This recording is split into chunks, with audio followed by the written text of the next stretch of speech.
सुप्रभात, नमस्कार। मैं हूं आपके साथ प्रीति। आइए शुरुआत करते हैं सुबह 7 बजे की हेडलाइंस के साथ।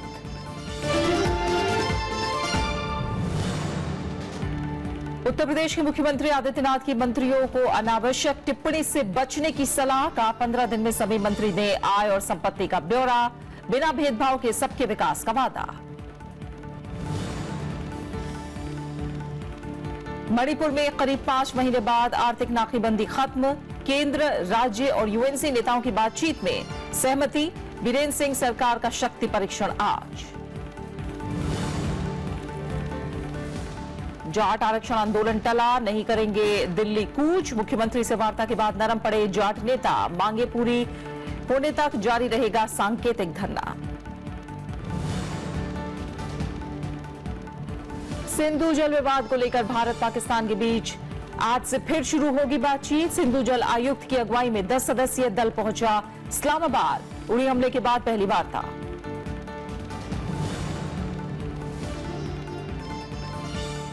और रांची टेस्ट में भारत को जीत के लिए 8 विकेट की दरकार। ऑस्ट्रेलिया अब भी 129 रन पीछे। आखिरी दिन 2 विकेट पर 23 रन के आगे खेलेगी मेहमान टीम।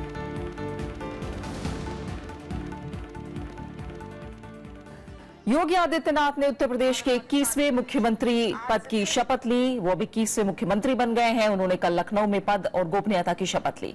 उनके साथ केशव प्रसाद मौर्य और दिनेश शर्मा ने भी उप मुख्यमंत्री पद की शपथ ली। मुख्यमंत्री का कार्यभार संभालने के बाद योगी आदित्यनाथ ने बिना भेदभाव के सभी वर्गों के लिए काम करने की बात कही है। लखनऊ के स्मृति उपवन में हुए शपथ समारोह में योगी आदित्यनाथ ने उत्तर प्रदेश के मुख्यमंत्री पद की शपथ ली। राज्यपाल राम नाईक ने उन्हें पद और गोपनीयता की शपथ दिलाई। मैं आदित्यनाथ योगी उत्तर प्रदेश राज्य के मुख्यमंत्री के रूप में अपने कर्तव्यों का श्रद्धापूर्वक और शुद्ध अंतःकरण से निर्वहन करूंगा। उत्तर प्रदेश में 2 उप मुख्यमंत्री बनाए गए हैं। लखनऊ के पूर्व मेयर दिनेश शर्मा और बीजेपी प्रदेश अध्यक्ष केशव प्रसाद मौर्य ने उप मुख्यमंत्री पद की शपथ ली। मैं विधि द्वारा स्थापित भारत के संविधान के प्रति सच्ची श्रद्धा और निष्ठा रखूंगा। शपथ समारोह के बाद मुख्यमंत्री योगी आदित्यनाथ ने कार्यभार ग्रहण किया और मंत्रिमंडल के सहयोगियों के साथ बैठक की। इसके बाद उन्होंने सरकार की प्राथमिकताएं बताईं। केंद्र में भारतीय जनता पार्टी की सरकार ने विकास और सुशासन के माध्यम से सबका साथ और सबका विकास का जो संकल्प लिया है, उसका पूरी तरह अनुसरण करते हुए प्रदेश सरकार राज्य की जनता की सेवा करेगी। समारोह में प्रधानमंत्री नरेंद्र मोदी और बीजेपी अध्यक्ष अमित शाह समेत कई केंद्रीय मंत्री और पार्टी के वरिष्ठ नेता मौजूद थे। पूर्व मुख्यमंत्री अखिलेश यादव, मुलायम सिंह यादव भी शपथ ग्रहण समारोह में शामिल हुए। Bureau report, Rajya Sabha TV. Uttar Pradesh में मुख्यमंत्री और 2 उप मुख्यमंत्रियों के अलावा 44 मंत्रियों को भी शपथ दिलाई गई। इसमें 22 कैबिनेट मंत्री, 9 राज्य मंत्री स्वतंत्र प्रभार, 13 राज्य मंत्री शामिल हैं। मंत्रिपरिषद में जातीय और क्षेत्रीय समीकरण का पूरा ध्यान रखा गया है। उत्तर प्रदेश के राज्यपाल ने रविवार को कैबिनेट मंत्री के रूप में सूर्य प्रताप शाही, सुरेश खन्ना, स्वामी प्रसाद मौर्य, दारा सिंह चौहान, रीता बहुगुणा जोशी को शपथ दिलाई है। इसके अलावा ओम प्रकाश राजभर, ब्रिजेश पाठक, श्रीकांत शर्मा और सिद्धार्थनाथ सिंह समेत 22 विधायकों को कैबिनेट मंत्री बनाया गया। क्योंकि विकास के मुद्दे पर ही उत्तर प्रदेश की जनता ने हमें बहुत प्रचंड बहुमत का जनादेश दिया है, तो हम उन विकास कार्यों से पूरे उत्तर प्रदेश को आच्छादित कर उत्तर प्रदेश को विकास के रास्ते पर आगे बढ़ाने का काम करेंगे और मोदी जी के विकास के सपने को साकार करेंगे। जो हम लोगों को जो मत मिला है, जो मैंडेट मिला है, उसके आधार पर हम लोग यहाँ पे काम करेंगे और वो मत जो है वो है विकास का और गुड गवर्नेंस का और सबका साथ सबका विकास। और जहां तक कि जो कानून व्यवस्था चरमराई है उस पे हम लोग को अंकुश लगाना है और भ्रष्टाचार जो चढ़ के बोल रहा है उस पे अंकुश लगाना है। 9 मंत्रियों को राज्य मंत्री स्वतंत्र प्रभार दिया गया है। इसमें अनुपमा जायसवाल, सुरेश राणा, महेंद्र सिंह, स्वतंत्र देव सिंह और अनिल राजभर शामिल हैं। मंत्रिमंडल में जयप्रकाश निषाद, अर्चना पांडे, अतुल गर्ग, नीलकंठ तिवारी, गिरीश चंद्र यादव, संदीप सिंह और मोहसिन रजा समेत 13 राज्य मंत्री बनाए गए हैं। मोहसिन रजा सरकार में शामिल होने वाले इकलौते मुस्लिम चेहरा है। वो अभी तक किसी भी सदन के सदस्य नहीं हैं। 403 सदस्यीय उत्तर प्रदेश विधानसभा में बीजेपी और सहयोगी दलों ने 325 सीटों पर जीत दर्ज की है। Bureau report, Rajya Sabha TV. Uttar Pradesh के मुख्यमंत्री आदित्यनाथ योगी ने पहले दिन से ही कामकाज संभाल लिया। सूबे के नए मुख्यमंत्री ने कैबिनेट सहयोगियों को निर्देश दिया है कि वो 15 दिन के भीतर अपनी आय और चल संपत्ति का पूरा ब्यौरा पार्टी और सरकार को उपलब्ध कराएं। कैबिनेट की पहली बैठक के बाद कैबिनेट मंत्री श्रीकांत शर्मा और सिद्धार्थनाथ सिंह ने बताया कि मुख्यमंत्री ने कहा है कि जनादेश विकास के लिए मिला है। ये जनादेश बिजली, पानी, सड़क, कानून व्यवस्था, शिक्षा, स्वास्थ्य और किसान की बदहाली दूर करने और विकास और सुरक्षा के लिए मिला है। साथ ही मुख्यमंत्री आदित्यनाथ ने मंत्रिपरिषद के सहयोगियों को नसीहत दी कि वो अनावश्यक टिप्पणी से बचें ताकि किसी की भावना आहत ना हो। जब बारी आई उनकी देने की जवाब, तब वो अपने सिर्फ टब्बल में परिवार के कलह में उलझे हुए थे। तो अब उत्तर प्रदेश को युवराज नहीं चाहिए, परिवारवाद नहीं चाहिए, जाति और धर्म की जो राजनीति करने वाले हैं वो लोग नहीं चाहिए। उत्तर प्रदेश को विकास देने वाली सरकार चाहिए। शपथ ग्रहण समारोह में अखिलेश और मुलायम सिंह यादव तो शामिल हुए, लेकिन बीएसपी प्रमुख मायावती ने निमंत्रण के बावजूद समारोह में हिस्सा नहीं लिया। बीएसपी सुप्रीमो ने बीजेपी पर उत्तर प्रदेश के पिछड़े और ब्राह्मण समाज के लोगों के साथ विश्वासघात करने का आरोप लगाया है। मायावती ने पिछड़ों और ब्राह्मणों को बीजेपी से सावधान रहने की हिदायत देते हुए कहा कि बीजेपी ध्रुवीकरण के आधार पर 2019 का लोकसभा चुनाव लड़ना चाहती है। वहीं कांग्रेस समेत विभिन्न राजनीतिक दलों ने इस पर मिलीजुली प्रतिक्रिया दी है। इन्होंने ब्राह्मण समाज के साथ बहुत बड़ा विश्वासघात किया है। इन्होंने बैकवर्ड क्लास के साथ बहुत बड़ा विश्वासघात किया है। आगे यार लोकसभा का चुनाव विकास के मुद्दे पर नहीं, बल्कि जिस आदमी को इन्होंने मुख्यमंत्री बनाया है उसको आगे करके ध्रुवीकरण के आधार पर ये चुनाव, लोकसभा का आम चुनाव लड़ना चाहती है। आशा करता हूं कि जन आकांक्षाओं का नई सरकार सम्मान करेगी। सामाजिक सद्भाव, सांप्रदायिक सौहार्द को मजबूत करेगी। जो पुराने इनकी इतिहास है, जो सोच है, जो विचार है, जो एक ट्रैक रिकॉर्ड है, मैं नहीं समझता कि इतनी जल्दी वो बदल सकता है। और इसलिए जब तक वो स्वरूप, वो सोच, वो विचार और वो ट्रैक रिकॉर्ड नहीं बदलेगा, मैं नहीं समझता कि ये लंबे रेस के घोड़े बन सकते हैं बीजेपी के लिए उत्तर प्रदेश में। सबका साथ, सबका विकास तो नारा मात्र है।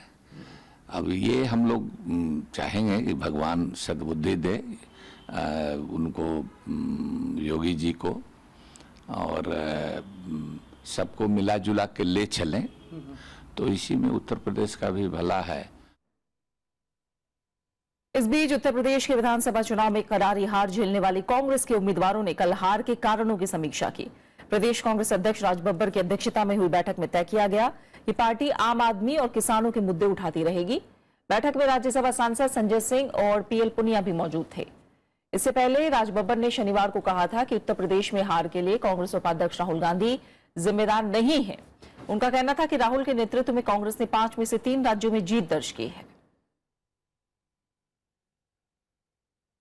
वहीं मणिपुर में आज स्पीकर का चुनाव होगा और इसके बाद मुख्यमंत्री एन बीरेन सिंह राज्य विधानसभा में बहुमत साबित करेंगे। इससे पहले कल मणिपुर में बीजेपी के वरिष्ठ विधायक वी हंगखलियान ने विधानसभा के प्रोटेम स्पीकर के रूप में शपथ ली। राज्यपाल नजमा हेपतुल्ला ने उन्हें इम्फाल में राजभवन में हुए समारोह में शपथ दिलाई। इसके बाद प्रोटेम स्पीकर ने विधानसभा परिसर में सभी नवनिर्वाचित विधायकों को सदस्यता की शपथ दिलाई। मणिपुर में कांग्रेस के 28, बीजेपी के 21, एनपीपी और एनपीएफ के 4-4, एलजेपी का 1 और 1 निर्दलीय विधायक है।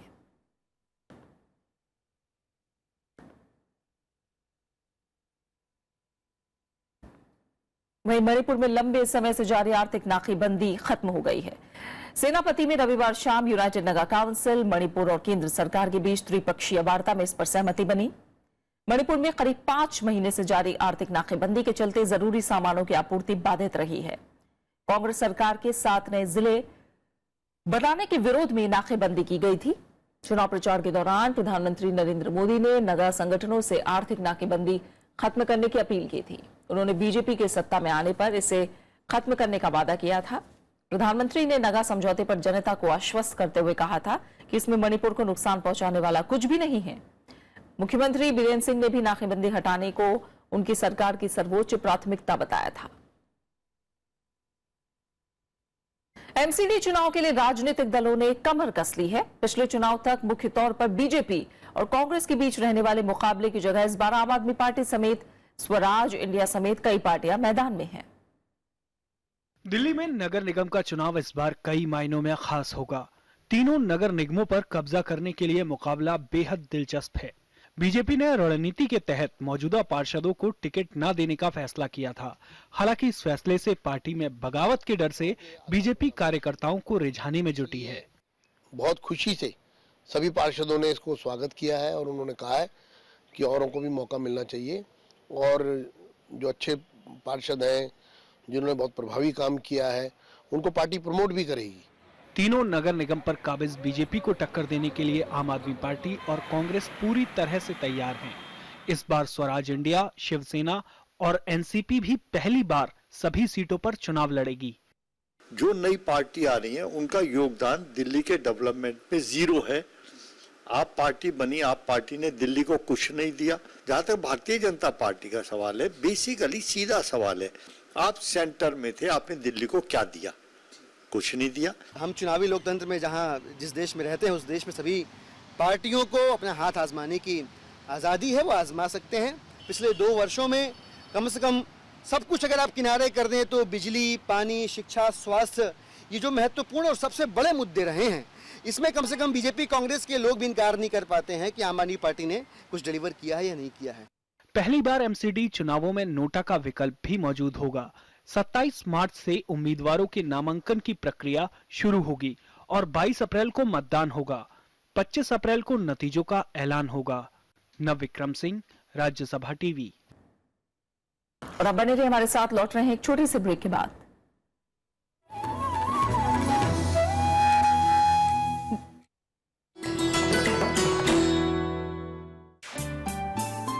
सरोजनी नायडू स्वतंत्रता सेनानी, कवयित्री और वक्ता, कांग्रेस की अध्यक्ष निर्वाचित होने वाली पहली भारतीय महिला सरोजनी ने 13 साल की उम्र में रची थी पहली कविता।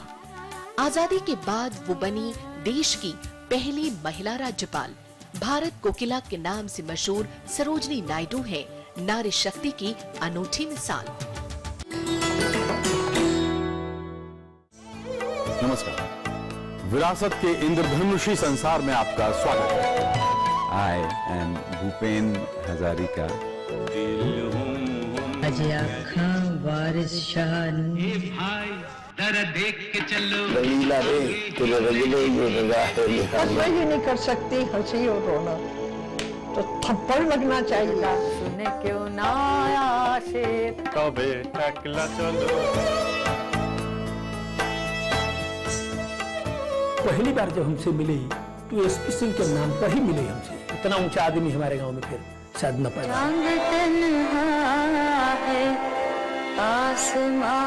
कहेगा फूल हर कली से बार बार जीना। सरकारी पुरस्कार मिले, उससे लोगों ने याद किया और वही सबसे बड़ी होश वालों को खबर क्या, बेखुदी क्या चीज। मेरे दिल में ख्याल आता है कि जिंदगी तेरी जुल्फों की नर्म छाँव में गुजरने पाती तो शादाब। टूट गया पत्थर के सनम, ऐ मेरे वतन के लोगों।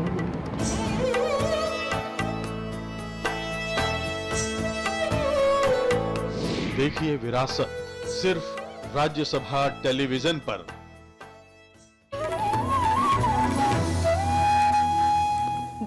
हरियाणा सरकार के साथ बातचीत के बाद जाट प्रदर्शनकारियों ने आंदोलन टाल दिया है।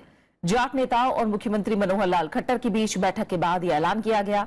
हालांकि जाटों का सांकेतिक धरना जारी रहेगा।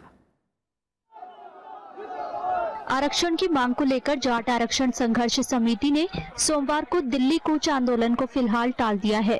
जाट नेताओं की रविवार को हरियाणा सरकार के साथ बातचीत के बाद ये फैसला किया गया।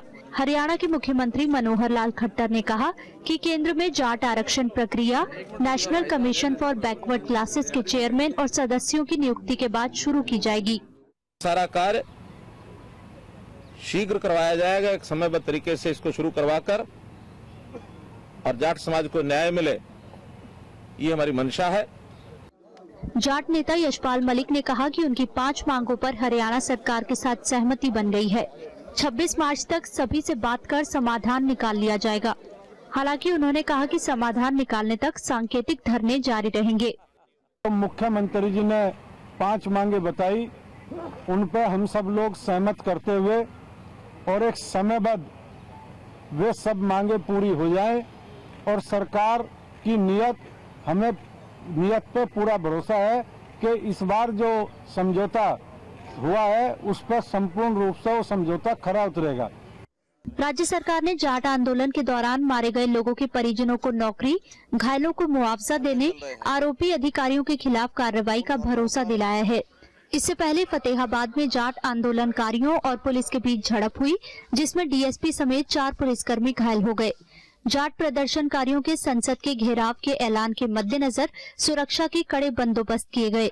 जाट नौकरियों और शिक्षा में आरक्षण की मांग को लेकर आंदोलन कर रहे हैं। रविंद्र सिंह शौर्यान के साथ ब्यूरो रिपोर्ट, राज्यसभा टीवी। राष्ट्रपति प्रणब मुखर्जी ने विश्वविद्यालयों और अकादमिक संस्थानों में स्वतंत्र माहौल की वकालत की है। उन्होंने कहा कि बौद्धिक बहस के लिए पूर्वाग्रह, हिंसा या किसी कट्टर सिद्धांत को छोड़ना जरूरी है। अंतर्राष्ट्रीय बौद्ध सम्मेलन के विदाई सत्र को संबोधित करते हुए राष्ट्रपति ने कहा कि नालंदा, तक्षशिला और विक्रमशिला के प्राचीन शिक्षण केंद्रों ने दुनिया भर से छात्रों और शिक्षकों को आकर्षित किया है। उन्होंने कहा कि इन विश्वविद्यालयों की खासियत थी कि यहाँ खुले दिमाग से स्वतंत्र चर्चा होती थी। राष्ट्रपति प्रणब मुखर्जी ने कहा कि अगर विश्वविद्यालय में स्वतंत्र माहौल नहीं होगा तो अकादमिक संस्थान में छात्रों को सही सबक नहीं दिया जा सकता। संसद की एक समिति ने सरकार को हवाई टिकट की कीमतों पर सीमा लगाने का सुझाव दिया है। इसके अलावा खाड़ी क्षेत्र में कृत्रिम रूप से लगाए जाने वाले अधिक मूल्य पर नियंत्रण लगाने के लिए भी कहा गया है। समिति ने अपनी रिपोर्ट में त्योहारों के मौके पर विमान कंपनियों की तरफ से किराए में की जाने वाली बढ़ोतरी को लेकर चिंता जताई है। समिति ने सरकार से कहा कि नागर विमानन मंत्रालय को सभी क्षेत्रों के लिए हवाई किराए में उच्च सीमा तय करने पर विचार करना चाहिए, खासकर इकोनॉमी क्लास में। रिपोर्ट में कहा गया है कि भारत विकासशील देश है, इसलिए यहां कीमत को लेकर ऐसी व्यवस्था लागू करना सही नहीं है जो विकसित देशों में लागू होती है। परिवहन, पर्यटन और संस्कृति पर विभाग से जुड़ी संसद की स्थायी समिति ने संसद में पिछले हफ्ते रिपोर्ट पेश की थी। मध्य प्रदेश के देवास में रविवार को नर्मदा सेवा यात्रा के कार्यक्रम का आयोजन किया गया। इस मौके पर मुख्यमंत्री शिवराज सिंह के साथ धर्मगुरु दलाई लामा भी मौजूद थे। शिवराज सिंह चौहान ने कहा कि 1 अप्रैल से नर्मदा के किनारे पर 5-5 किलोमीटर तक शराब की दुकानें बंद कर दी जाएंगी। धीरे धीरे पूरे मध्य प्रदेश में नशाबंदी लागू होगी। उन्होंने कहा कि नदियों के घाटों पर पर्याप्त संख्या में चेंजिंग रूम्स बनवाए जाएंगे। नर्मदा तट पर कई मोक्ष धाम बनाए जाएंगे। शिवराज सिंह चौहान ने कहा कि धर्मगुरु दलाई लामा विश्व के महान धर्मगुरु और आध्यात्मिक व्यक्ति हैं। पाकिस्तान में लापता हुए हजरत निजामुद्दीन दरगाह के दोनों धर्मगुरु आसिफ अली निजामी और नाजिम अली निजामी आज भारत वापस लौटेंगे। 4 दिन पहले लाहौर हवाई अड्डे से गायब हुए दोनों मौलवी शनिवार देर शाम कराची में मिले थे। 8 मार्च को वो पाकिस्तान आए थे, जहां उन्हें 13 मार्च को लाहौर की दाता दरबार दरगाह में जियारत करनी थी। इसके बाद से दोनों का पता नहीं चल पा रहा था। भारत ने इस बारे में पाकिस्तान से जानकारी मांगी थी। भारत और पाकिस्तान के बीच सिंधु नदी जल विवाद को लेकर आज से बातचीत फिर शुरू होने जा रही है। इसके लिए सिंधु जल आयुक्त पीके सक्सेना के नेतृत्व में 10 सदस्यीय दल पाकिस्तान पहुंचा है। इसमें विदेश मंत्रालय के अधिकारी और तकनीकी विशेषज्ञ शामिल हैं। दोनों देशों के बीच बातचीत उड़ी हमले के 6 महीने बाद होने जा रही है। हालांकि भारत पहले ही साफ कर चुका है कि 57 साल पुरानी सिंधु जल संधि में मिले अपने अधिकारों के साथ समझौता नहीं करेगा। पाकिस्तान शुरू से ही सिंधु और उसकी सहायक नदियों पर भारत की परियोजना का विरोध करता रहा है। इनमें 5 जल विद्युत परियोजनाएं शामिल हैं। दोनों देशों ने इस विवाद के मद्देनजर सिंधु जल आयुक्त बना रखा है। जिनकी हर 6 महीने में बैठक होना तय है। लेकिन 18 सितंबर को हुए उड़ी हमले के बाद से इस बैठक को स्थगित कर दिया गया था। पाकिस्तान में अल्पसंख्यक हिंदू समुदाय की शादियों को कानूनी मान्यता देने वाले हिंदू मैरिज बिल को मंजूरी मिल गई है। राष्ट्रपति ममनून हुसैन ने कल इस बिल को मंजूरी दी। इस कानून का मकसद हिंदू विवाह, परिवारों, महिलाओं और उनके बच्चों के अधिकारों की रक्षा करना है। हिंदू परिवार अपने रीति रिवाज और परंपरा के मुताबिक शादियां कर सकेंगे। सरकार हिंदू जनसंख्या के हिसाब से इलाकों में मैरिज रजिस्ट्रार की नियुक्ति करेगी। यह कानून वैवाहिक अधिकारों की बहाली, कानूनन अलग होने और पत्नी और बच्चों की आर्थिक सुरक्षा में वैकल्पिक राहत का अधिकार भी देता है। सेना प्रमुख जनरल बिपिन रावत 28 मार्च से 31 मार्च तक नेपाल का दौरा करेंगे। इस दौरान उनका नेपाल के राष्ट्रपति विद्या देवी भंडारी से मिलने का कार्यक्रम है, जहां उन्हें नेपाल सेना के जनरल पद की मानद रैंक से सम्मानित किया जाएगा। इसके अलावा जनरल रावत नेपाली सेना प्रमुख जनरल राजेंद्र छेत्री के साथ मुलाकात के दौरान द्विपक्षीय सैन्य संबंधों और सहयोग बढ़ाने पर भी चर्चा करेंगे। प्रधानमंत्री पुष्पकमल दहल, प्रचंड और रक्षा मंत्री बालकृष्ण खंड से मुलाकात करेंगे और पोखरा भी जाएंगे। पोखरा में भारत का सबसे बड़ा पेंशन कैंप स्थित है। रावत इसके बाद मुक्तिनाथ की यात्रा करेंगे, जहां नेपाली सेना अधिक ऊंचाई वाले क्षेत्र में एक सैन्य प्रशिक्षण शिविर चलाती है। अमेरिका में पिछले साल हुए राष्ट्रपति चुनाव में डोनाल्ड ट्रंप के प्रचार में रूस का हाथ नहीं था। इस मामले की जांच के लिए बनी कांग्रेस की एक समिति ने यह बात कही है। समिति के चेयरमैन डेविन न्यूनिस ने कहा कि इस बारे में कोई सबूत नहीं मिले हैं। उन्होंने FBI के निदेशक जेम्स कोमे से बातचीत के बाद यह बात कही। उन्होंने पूर्व राष्ट्रपति बराक ओबामा की ओर से डोनाल्ड ट्रंप की वायर ट्रैपिंग कराने से भी इनकार कर दिया। डोनाल्ड ट्रंप ने ही अमेरिकी कांग्रेस से वायर टैपिंग मामले की जांच करने का आग्रह किया था, जिसके बाद इस समिति का गठन किया गया था।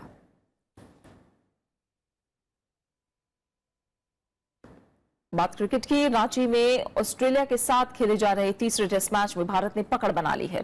भारत को जीत के लिए 8 विकेट की दरकार है। चौथे दिन का खेल खत्म होने पर ऑस्ट्रेलिया ने दूसरी पारी में 2 विकेट खोकर 23 रन बना लिए हैं। इससे पहले भारत ने चेतेश्वर पुजारा के दोहरे और रिद्धिमान साहा के शतक की बदौलत 9 विकेट पर 603 रन बनाकर पहली पारी घोषित कर दी और ऑस्ट्रेलिया पर 152 रन की बढ़त बना ली थी। ऑस्ट्रेलिया ने पहली पारी में 451 रन बनाए थे।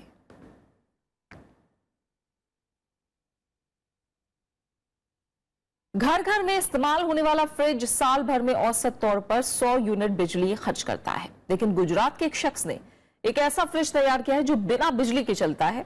इतना ही नहीं, ये फ्रिज बाजार में मिलने वाले इलेक्ट्रिक फ्रिज के मुकाबले काफी सस्ता भी है।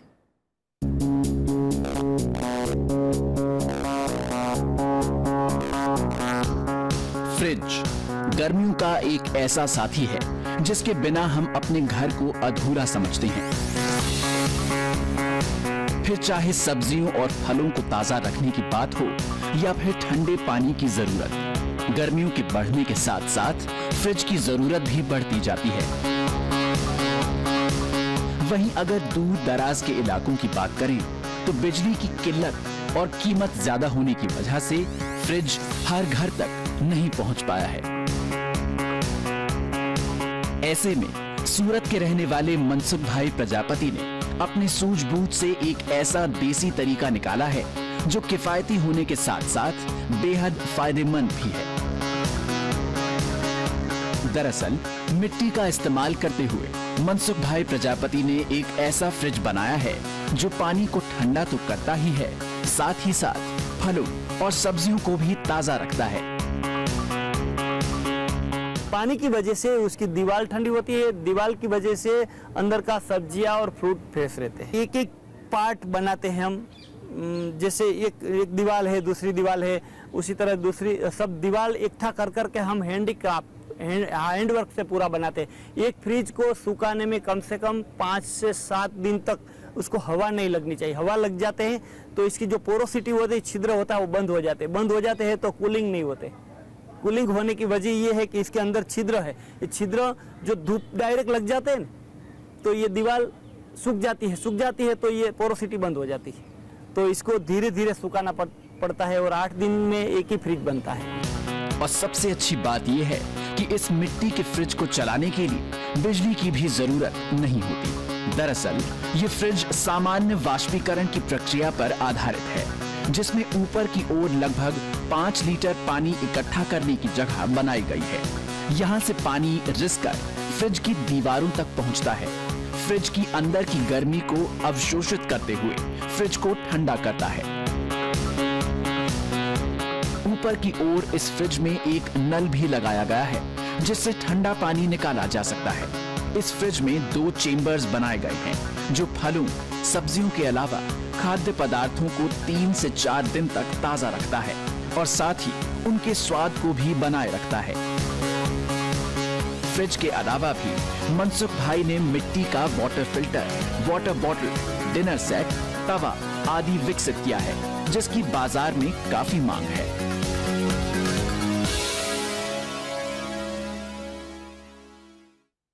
ताज नगरी आगरा में आजकल सांस्कृतिक और हस्तशिल्पी की मिसाल कहे जाने वाला ताज महोत्सव लोगों के आकर्षण का केंद्र बना हुआ है। 10 दिन तक चलने वाले इस महोत्सव का आगाज शनिवार को हुआ।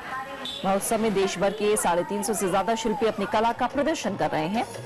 इस बार कार्यक्रम की थीम विरासत की छांव में 1800 कलाकारों ने परफॉर्म किया है। इस मौके पर महोत्सव की पहली शाम की धड़कन बने बॉलीवुड गायक जावेद अली के सुरों की बहार से महोत्सव में रंग जमा। उनकी प्रस्तुति पर देर रात तक युवा थिरकते रहे।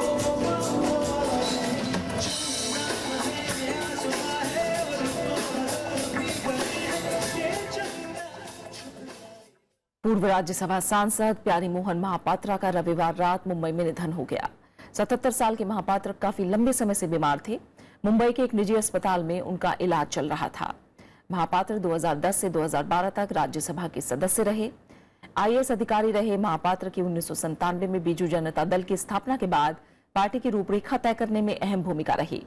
उन्हें ओडिशा के मुख्यमंत्री नवीन पटनायक का मुख्य रणनीतिकार और मार्गदर्शक माना जाता था। ओडिशा के पूर्व मुख्यमंत्री बीजू पटनायक के कार्यकाल में महापात्र प्रधान सचिव थे। मशहूर लेखक, पत्रकार और उपन्यासकार खुशवंत सिंह की आज पुण्यतिथि है। खुशवंत सिंह ने पत्रकार के रूप में काफी लोकप्रियता हासिल की। अखबारों में उनका कॉलम ना काहू से दोस्ती ना काहू से बैर बेहद मशहूर हुआ। ट्रेन टू पाकिस्तान नाम के उपन्यास से उन्होंने शोहरत की बुलंदियों को छुआ। उन्होंने भारत सरकार के विदेश मंत्रालय में भी काम किया। साथ ही वो 1980 से 1986 के बीच राज्यसभा के मनोनीत सदस्य भी रहे। खुशवंत सिंह को 1974 में पद्म भूषण और 2007 में पद्म विभूषण से सम्मानित किया गया।